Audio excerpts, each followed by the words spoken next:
that is easy learning. I hope you all are better and safe. और आज की class में मैं आप लोगों को अगेन एक रीजनिंग में एक इम्पोर्टेंट टॉपिक डिस्कस करने वाली हूँ जो कि हमारे IBPS, SBI और RRB PO के पॉइंट ऑफ व्यू से काफी ज्यादा इम्पोर्टेंट है। आज का टॉपिक है डायरेक्शन। गाइस, डायरेक्शन एक ऐसा चैप्टर है जिसका क्वेश्चन ना केवल आपके प्री एग्जाम में बल्कि आपके मेंस एग्जाम में भी पूछा जाता है और ये चैप्टर आपके क्लरिकल और बाकी SSC वगैरह के एग्जाम में भी पूछे जाते हैं।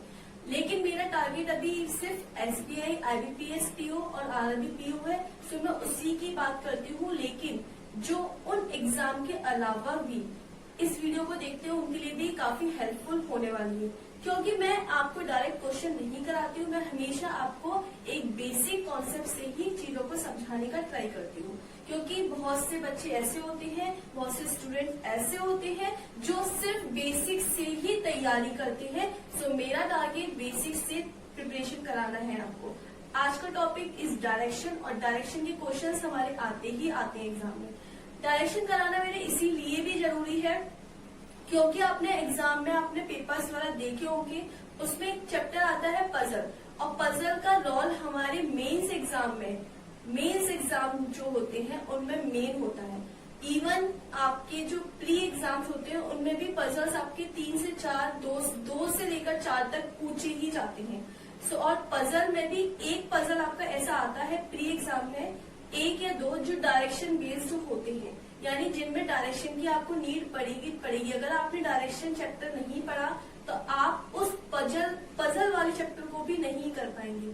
सो बेसिकली आपको डायरेक्शन के जो क्वेश्चंस होते हैं वो अलग चैप्टर वाइज भी पूछे जाते हैं और वो पजल में भी, यानी पजल को पढ़ने के लिए आपको डायरेक्शन का टॉपिक समझ में आना चाहिए पहले, तभी आप पजल को अच्छे से सिटिंग अरेंजमेंट वाला जो चैप्टर है पजल के अंदर पोर्शन वो आप कर पाओगे। मेंस एग्जाम में आपकी 5 से लेकर 6 पजल तक इवन आती हैं जो सिर्फ और सिर्फ सिटिंग अरेंजमेंट और डायरेक्शन पर बेस्ड होती हैं। वो भी आप तभी कर पाओगे जब आपको ये चैप्टर की बेसिक नॉलेज होगी, जब आपने ये चैप्टर करा होगा।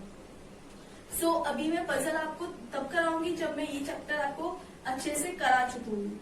अभी आपका आज का चैप्टर है डायरेक्शन। डायरेक्शन यानी दिशा। डायरेक्शन को हिंदी में क्या बोलते हैं? दिशा। अब यहाँ पे आप देख सकते हैं कि जैसे डायरेक्शन में यहाँ पे मैंने दी हुई है, आपको कुछ बेसिक चीजों के बारे में जानकारी होनी चाहिए। फर्स्टली मैं वो डिस्कस करने वाली हूँ। हमारे पास बेसिकली 4 डायरेक्शंस होती हैं। क्या डायरेक्शन होती है? 4, ईस्ट, वेस्ट, नॉर्थ, साउथ। अब देखिए जैसे आप यहाँ पे भी देख सकते हो, मैं यहाँ पर भी आपका बना दे रही हूँ। ये 4 डायरेक्शन होती है। दैट इज इसको हम बोलते हैं ईस्ट, इसको बोलते हैं वेस्ट, और इसको बोलते हैं नॉर्थ, और इसको बोलते हैं साउथ। ठीक है, ये 4 डायरेक्शन होती है। अब एग्जाम में क्वेश्चन में पूछा जाता है जैसे आपको ईस्ट टर्न होना है यानी आपको इस साइड चलना है, आपको वेस्ट टर्न होना है यानी आपको इस साइड चलना है, आपको नॉर्थ टर्न होना है आपको सीधे चलना है ऐसे अप साइड, और आपको साउथ टर्न होना है तब आपको इस तरीके से चलना है। आप ये नहीं देखोगे कि कौन सी चीज कहाँ है, आप इस तरीके से ही डायग्राम को बनाओगे। इतना दिमाग की कौन सी चीज कहाँ है सोचने में नहीं लगाओगे, इसको बहुत अच्छे से दिमाग में सेट कर लो कि यही ईस्ट, वेस्ट, नॉर्थ, साउथ। ठीक है, अब देखिए एक और चीज एग्जाम में आ जाती है कि कोई पर्सन नॉर्थ ईस्ट में टर्न किया हुआ है, यानी ये हो गया हमारा नॉर्थ ईस्ट, ये हो गया हमारा नॉर्थ वेस्ट, ये हो गया हमारा साउथ ईस्ट, और ये हो गया हमारा साउथ वेस्ट। ये चीजों के बारे में आपको जानकारी होनी चाहिए। अब हिंदी वालों को कैसे समझ में आएगा? देखो, ईस्ट को बोलते हैं पूरब, वेस्ट को बोलते हैं पश्चिम, नॉर्थ को बोलते हैं उत्तर, और साउथ को बोलते हैं दक्षिण। जब आपसे बोलेगा वो कि आपको पूरब दिशा की तरफ चलना है तब आप इस तरीके से चलोगे। जब वो क्वेश्चन में आपको बोलेगा कि आपको पश्चिम दिशा की तरफ चलना है तब आप इस तरीके से चलोगे।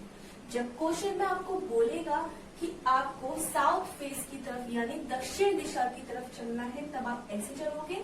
और आपको क्वेश्चन में जब बोलेगा कि आपको उत्तर दिशा की तरफ यानी नॉर्थ की तरफ चलना है तब आप ऐसे चलोगे। सिमिलरली अगर वो बोलेगा आपको पूरब यानी नॉर्थ ईस्ट, तब आपको ऐसे चलना है। सिमिलरली जब आपको बोलेगा उत्तर पश्चिम यानी नॉर्थ वेस्ट, तब आपको ऐसे चलना है। सिमिलरली अगर आपको क्वेश्चन में बोलता है साउथ ईस्ट यानी दक्षिण पूरब, तब आपको ऐसे। अब यदि आपको क्वेश्चन में बोलेगा दक्षिण पश्चिम, तब आपको ऐसे चलना है, इस डायरेक्शन। इतना तो बात क्लियर हुई। सब फर्स्टली आपको डायरेक्शन चैप्टर करने के लिए ये बहुत अच्छे से पता होना चाहिए। मैंने यहाँ पे भी आपको एक डायग्राम दे दिया है, अगर आपको यहाँ पे अच्छे से नहीं दिखाई दे सकता तो आप इस वाली डायग्राम से भी देख सकते हैं। अब दूसरी बात मैं करना चाहती हूँ, एक क्वेश्चन में फर्स्ट कॉन्सेप्ट हमारा ये आता है। सेकेंड वन इज देखो, अगर मैं बोलूं कि कोई लेफ्ट और राइट की जानकारी होनी चाहिए, दो वर्ड आते हैं लेफ्ट और राइट, यानी लेफ्ट का मतलब उल्टा, राइट का मतलब सीधा, सीधे दिशा में चलना है आपको, दाया बाया, लेफ्ट राइट दाया बाया, इतना तो क्लियर है। अब मैं लेकिन लेफ्ट राइट यूज करूंगी, आपको दाया बाया तो पता चल गया कि इसको दाया बाया बोलते हैं, सीधा उल्टा भी बोलते हैं, ठीक है। अब देखिए, आपको बोलता है क्वेश्चन में इस तरीके के आता है कि कोई पर्सन है, वो नॉर्थ डायरेक्शन में चला, अब वो राइट की तरफ टर्न लेता है पहले, फिर वो लेफ्ट की तरफ टर्न लेता है। इस तरीके के क्वेश्चन एग्जाम में आते हैं। अब देखो ऐसे कैसे करेंगे, देखिए जैसे कि फॉर एग्जाम्पल अगर मेरा फेस नॉर्थ साइड में है और मुझे नॉर्थ साइड में चलने के लिए, अब मुझसे क्वेश्चन में बोल रहा है कि नॉर्थ फेसिंग है, अब मुझे राइट में चलना है, नॉर्थ के राइट में, तो ये नॉर्थ का राइट हो गया और ये नॉर्थ का हो गया लेफ्ट। क्लियर हुआ? ये नॉर्थ का राइट हुआ, ये नॉर्थ का लेफ्ट हुआ, इतना ठीक है। अब देखिए, सपोज अब मेरा जो फेस है वो साउथ डायरेक्शन में है, यानी किस डायरेक्शन में, साउथ डायरेक्शन। तो साउथ जब मैं नीचे की साइड देखूंगी तो मेरा राइट ये वाला है और मेरा लेफ्ट ये वाला। क्लियर हुआ? इतना क्लियर हुआ, यानी राइट सीधा और उल्टा ये वाली साइड। इतना आपको याद रखना है कि जब आप साउथ में देखोगे तो इस साइड आपका राइट है और इस साइड आपका लेफ्ट है। अब देखिए, अगली बात मैं करती हूँ कि यदि आप ईस्ट में देखते हो, यदि आप ईस्ट में देखते हो यानी पूरब में, तब आपका लेफ्ट और राइट क्या होगा, देखिए ये आपका अप साइड हो गया राइट और डाउन साइड हो गया लेफ्ट। क्लियर हुआ? क्लियर हुआ? सिमिलरली यदि आप इसका अपोजिट कर लो, यदि आप वेस्ट साइड में देखते हो, ईस्ट का अपोजिट वेस्ट, तब आपका राइट जो हो गया वो नीचे की साइड हो गया और लेफ्ट जो हो गया आपका ऊपर की साइड हो गया। इतना क्लियर हुआ? ये चीजें समझ में आई। फर्स्टली डायरेक्शन चैप्टर करने के लिए पहली चीज कि आपको ये बेसिक डायरेक्शन की इनकी जानकारी होनी चाहिए। आफ्टर दैट आपको ये लेफ्ट राइट की जानकारी होनी चाहिए, ठीक है। तीसरी चीज की जानकारी क्या होनी चाहिए, तीन कुछ पॉइंट्स है वो आपको याद रखने पड़ेंगे। क्या, देखिए थर्ड पॉइंट इज कि आपको याद रखना पड़ेगा फॉरवर्ड क्या होता है, अपवर्ड क्या होता है। फॉरवर्ड, जब भी क्वेश्चन में फॉरवर्ड वर्ड आए तो आपको ऊपर की साइड देखना है। कहाँ देखना है आपको, ऊपर की साइड। जब भी अपवर्ड आए, फॉरवर्ड आए, ऊपर की साइड, ठीक है। अब आपको डाउनवर्ड आए तो इधर, अपवर्ड आए, इतना समझो, नहीं से समझ में आया, क्लियर हुआ, इतना समझो। अपवर्ड का मतलब ऊपर की साइड, डाउनवर्ड का मतलब नीचे की साइड। 2 पॉइंट क्लियर हुआ। अपवर्ड का मतलब ऊपर की साइड, डाउनवर्ड का मतलब नीचे की साइड। अब दो वर्ड और आते हैं, जैसे कि अभी मैंने फॉरवर्ड बोला, फॉरवर्ड ना ऊपर की साइड और रिवर्स में नीचे की साइड। सिमिलरली बोले ये पर्सन ऐसे जा रहा है फॉरवर्ड, अब एक और पर्सन आया वो इसके रिवर्स में जाएगा।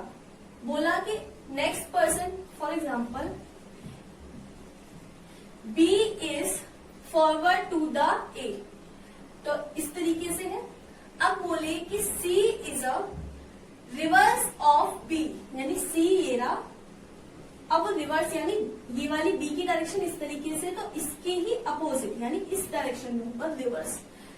आपको क्या क्या याद रखना है, firstly direction, second one upward downward, third left right क्या होता है, fourth one is a forward रखना है? आपको याद रखना है जो सन राइजेस है वो कहां से होता है? ईस्ट से। ईस्ट डायरेक्शन ये सन हाइट कहां से होता है? यानी sun rises in the east और सन सेट्स कहां से होता है? सन कहां से निकलता है? ईस्ट से। और सन कहां हाइट होता है? यानी सन सेट कहां होता है? वेस्ट में। इतनी डायरेक्शन बोलेगा कि सूरज निकलने की दिशा में है, यानी सन राइज की दिशा में है, तब आपको ईस्ट साइड में जाना है। बोले कि सूरज के डूबने की स्थिति में है, तब आपको वेस्ट साइड में जाना है। Sunsets at the time of sunset, तो आपको वेस्ट साइड में जाना है। ये कुछ लाइन्स है जो एग्जाम में आपके क्वेश्चन में आ जाती है। अभी मैं डायरेक्ट आपको क्वेश्चन नहीं करा रही, पहले मैंने एक बेसिक इंट्रो दिया है इस चैप्टर का कि क्या क्या लाइन्स आ जाती हैं आपके क्वेश्चन में। उस टाइम आप कंफ्यूज होते हो तो आपको एक माइंड में सेट करना है कि किस तरीके से राइट में टर्न करना है, किस तरीके से लेफ्ट में, किस तरीके से अप में, किस तरीके से डाउन में, कैसे सनराइजेस की डायरेक्शन है, कैसे सनसेट की डायरेक्शन है। ये चीजें आपको याद रखनी है। अब देखिए, अब मैं नेक्स्ट बात करती हूँ आपसे एक और चीज की। देखिए, जब आपको 45 डिग्री की बात हो, ये हमारा जब स्टार्टिंग पोजीशन होती है तो वो होता है 0, ठीक है। अब जब आपको 45 की बात होगी तो ये आपका 45 डिग्री हो गया एंगल, ये आपका 90 डिग्री हो गया एंगल। सिमिलरली ये आपका यहां तक पूरा 75 हो गया, 135 सॉरी, और ये पूरा आपका 180 हो गया, ठीक है। अब ऐसे यहाँ पे 215 हो गया, ठीक है। अब इसमें आप लोग ऐड करते जाओ, तो ऐसे करके आपका जो पूरा एंगल यहाँ तक बनेगा वो 360 बनेगा। यानी जो पूरा एंगल आपका ड्रॉ होगा, जो पूरा एंगल आपका ड्रॉ होगा वो ऐसे 360 डिग्री होगा। मोस्टली आपको एग्जाम में 45, 90, 180 और 360 का ही पूछा जाता है, ठीक है। तो आप लोग एक बार ये देखिए ना, डायग्राम में मैंने यहाँ पे दिया हुआ है, ठीक है। और आपके अब क्वेश्चन कैसे आते हैं, कुछ बेसिक क्वेश्चंस मैं आज कराती हूँ, कल थोड़े स्टैंडर्ड क्वेश्चन कराती हूँ, और 2-3 दिन में आपका ये चैप्टर फिनिश कर दूंगी, जिससे आपके बैंक के पीओ के प्री मेंस के सारे क्वेश्चंस हो जाए, ठीक है। देखिए, फॉर एग्जाम्पल मैंने बोला कि कोई पर्सन है, वो 3 मीटर, ये ए है और ये बी है, यानी जो ए की फेसिंग है वो बी के नॉर्थ डायरेक्शन में है और वो 3 मीटर की डिस्टेंस पर है, ठीक है। अब मैं बोल रही हूं कि जो सी की फेसिंग है, सी की फेसिंग वो बी के ईस्ट डायरेक्शन में है और वो 4 मीटर की डिस्टेंस पर है। What is the distance between A and C? आपको क्वेश्चन में पूछ रहा है कि ए और सी के बीच की डिस्टेंस क्या होगी, ए और सी के बीच की दूरी क्या होगी, ए और सी के बीच की डिस्टेंस क्या होगी, यानी दूरी क्या होगी। तो आप इस तरीके के क्वेश्चन को कैसे फाइंड करेंगे? आपको मैथमेटिक्स में एक चीज पढ़ाई गई है, हाइपोटेनस का square is equals to base का स्क्वायर प्लस परपेंडिकुलर हाइट का स्क्वायर। ये चीज पढ़ाया गया है। हाइपोटेनस क्या होता है? ये डिस्टेंस। हाइपोटेनस का square is equals to base का स्क्वायर प्लस परपेंडिकुलर डिस्टेंस का स्क्वायर, यही तो पढ़ाया गया है। हिंदी में भी बता सकती हूँ, कर्ण का स्क्वायर इज इक्वल्स टू आधा का स्क्वायर प्लस हाइट का स्क्वायर, यानी ऊंचाई, जिसे आप हाइट बोलते हो। यही बोलते हैं ना, कर्ण का स्क्वायर, कर्ण यानी हाइपोटेनस का स्क्वायर, हाइपोटेनस का स्क्वायर यानी कर्ण का square is equals to base का स्क्वायर प्लस हाइट का स्क्वायर, यही तो होता है। यानी हाइपोटेनस का square is equals to base का स्क्वायर, कर्ण का स्क्वायर इज इक्वल्स टू आधा का स्क्वायर प्लस लंबाई का स्क्वायर, ऊंचाई का, जो आपकी वाली डिस्टेंस है, ठीक है। तो अब यहाँ पे इसको कैसे निकालेंगे? इसको निकालने के लिए सबसे पहले हमें हाइपोटेनस, ये वाली ए और सी निकालनी है। तो ए सी का स्क्वायर बराबर क्या हो गया? बेस क्या है आपका? बीसी, बीसी का स्क्वायर प्लस, और हाइट क्या है आपकी? एबी, एबी का स्क्वायर, यही तो हो गया। तो एसी का स्क्वायर कैसे निकाल लेंगे? यहाँ की डिस्टेंस क्या है बीसी की? 4 स्क्वायर, एबी की डिस्टेंस क्या है? 3 स्क्वायर। तो 4 स्क्वायर क्या हो गया? 16, और 3 का स्क्वायर क्या हो गया? 9, क्या आ गया? 25, यही तो आ गया। तो AC का स्क्वायर इज इक्वल्स टू 25 और AC इज इक्वल्स टू √25 यानी 5। इसको डायरेक्ट भी कर सकते हैं, पर मैंने ये उनके लिए बताया जिनको मैं, क्योंकि मैंने अभी क्या बोला, आज की क्लास सिर्फ 0 से यानी बेसिक से, जिनको इतना भी नहीं पता उनके लिए है, और जिनको पता है तो उनका एक रिवीजन हो रहा है, आप डायरेक्ट भी कर सकते हैं। बाकी मैं कल ये सारी चीजें डायरेक्ट करूंगी जब भी क्वेश्चन में आएगा। आपको स्क्वायर वगैरह, देखो भाई आप एक कॉम्पिटिशन का एग्जाम फाइट करने वाले हैं, आप एक पीओ बनने वाले हैं, आप एक असिस्टेंट बनने वाले हैं, आप एक गवर्नमेंट जॉब का सपना देख रहे हैं, तो आपको छोटी छोटी सी ये चीजें बेसिक पता होनी चाहिए। अगर नहीं पता तो प्लीज पता करो, पढ़ो, क्योंकि ये बेसिक आपको सिर्फ एक बेसिक क्लास में ही आपको बता सकते हैं कि भाई ये चीजें होती हैं। लेकिन आपको डेली अब मैं ये सारी चीजें डिस्कस करूंगी, तो जो एक लेवल है जो एग्जाम का आजकल पूछा जा रहा है वो कैसे आप करोगे।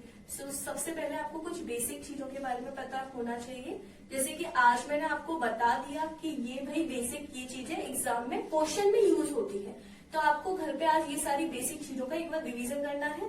पता है तो अच्छी बात है, नहीं पता तो पता करिए, एक दो दिन में आप ये चीजें सीख लो। उसके बाद फिर मैं जो नेक्स्ट लेवल पर आऊंगी तो आप उससे रिलेटेड क्वेश्चन करिए, क्योंकि बेसिक चीजें आपको आप ऑनलाइन यूट्यूब वगैरह पे भी सर्च करो, डायरेक्शन का चैप्टर भी सर्च करो, आपको बेसिक से, मैं नहीं मानती कि सारे टीचर्स ही पढ़ाते हैं, एक आदि तो होते हैं जो बेसिक से आपको बताते हैं, वरना ये चीजें सोच ली जाती है कि बच्चे को इतना तो पता होगा, जब वो एक ग्रेजुएशन करके आया है, पीओ बनने की सोच रहा है, तो उसको ये चीजें पता होंगी।